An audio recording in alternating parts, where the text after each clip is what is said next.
All right, I'm going to show you this mastering chain. It's drum and bass, but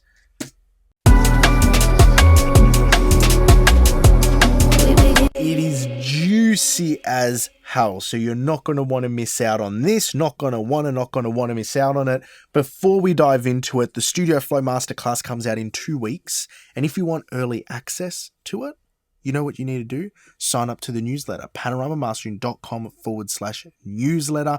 Even if you don't want to join the masterclass, that's perfectly fine because it is still the best place for working audio professionals to get the drip. And I love doing it because it's so much fun to explore these details free of the constraints of, let's just say, other platforms. Fair enough? Now, let's jump in to this chain. First up is standard clip. Now, you know I use standard clip a lot, and I'm going to show you what it's doing, but also I'm going to answer so many people have been asking, where do you put it? Why do you put it at the start? Why do you put it after things? When, like, what's your protocol? I'm going to detail that. So first, let's just look at this mix. This is before the clipper. Lots of offshoot peaks between the kick and the snare, just poking out. Very sharp peaks. And, you know, like, they're absolutely crazy short peaks. Like, if you look at this one, it's like 4 or 5 samples, just floating up in the air. Okay. Just maybe about a dozen, but still a dozen in 48,000, not a lot. What I did is I hard clipped it. Perfect. It brought me 6, like I was able to gain up. So I'm clipping at 10 dB. So I've got 10 decibels extra of headroom to push it up. So I put my crest factor to -12 after doing that. So that's the first thing. Now, protocols with clippers. I'm always placing clippers. Now listen very carefully to some of these steps. I'm always placing clippers second in my chain. I always leave a blank slot before them. Now there's a few reasons. I front load my masters with a clipper because for dynamic processors like compressors, multiband processors, parallel like Dyne-1 parallel processing, for any processor that may rely on peak detection circuits for compression, I want the peaks that go through that detection circuit to be consistent. Okay? And you tell me which one is more consistent. This controlling a compressor or this controlling a compressor. Okay, so that's why I clip up front.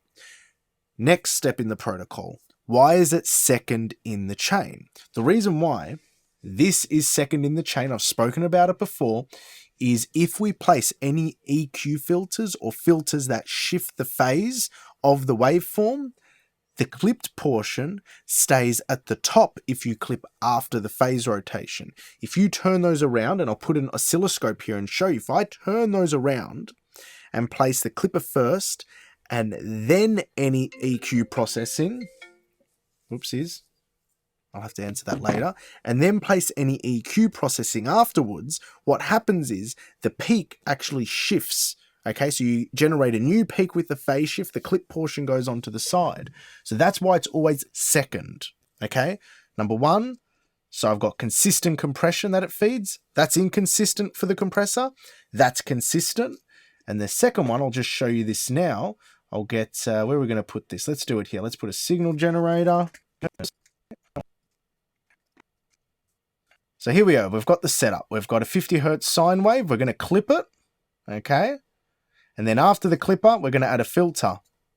Not that high. I'm going to bring that down. Okay, now let's bypass that.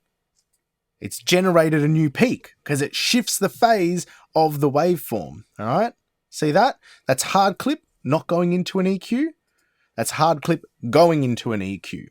So that's why I don't do any shelving filters or pass filters after standard clip or after a clipping process. So I'll get rid of that now so we can get back to looking at the rest of the chain, but that's how I front load my mastering process with clipping. So we'll just get rid of that.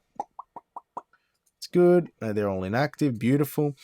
Then after that, I've got the God particle. Now, the reason I got the God particle is I actually really like the sound of this, and it's not necessarily mastering per se, but I just like the sound of it. So I've put that on.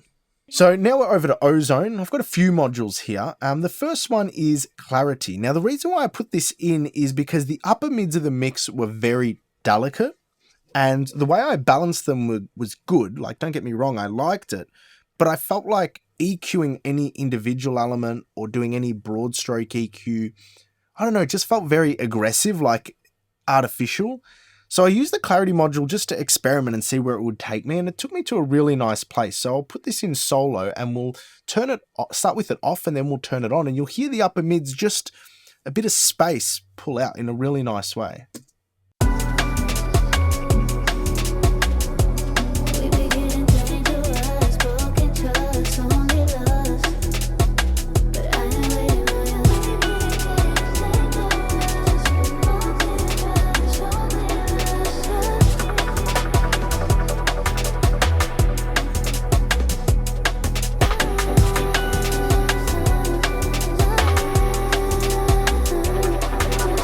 Beautiful. I really like that. A little hint when using clarity, I never really go above 10K because it always boosts for some reason in the algorithm.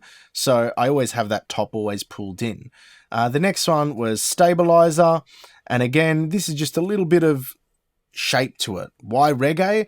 I actually struggled with stabilizer. I struggle with stabilizer a lot. I don't always use that. I don't always not use it. I tend to set it and then go through all these styles to see which one feels good.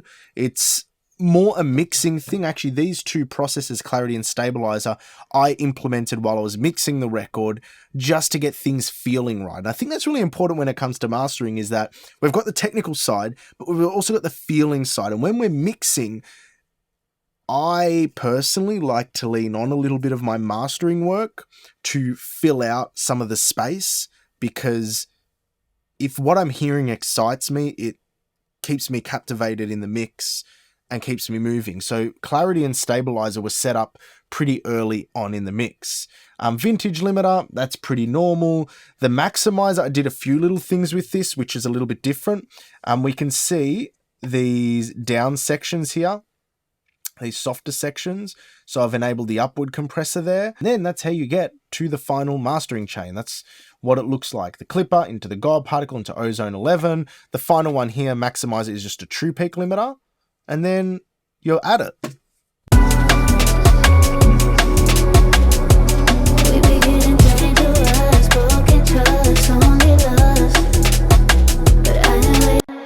Thanks for watching the mastering chain. I'm just going to vibe to this now, back in the first chorus. Let's go. I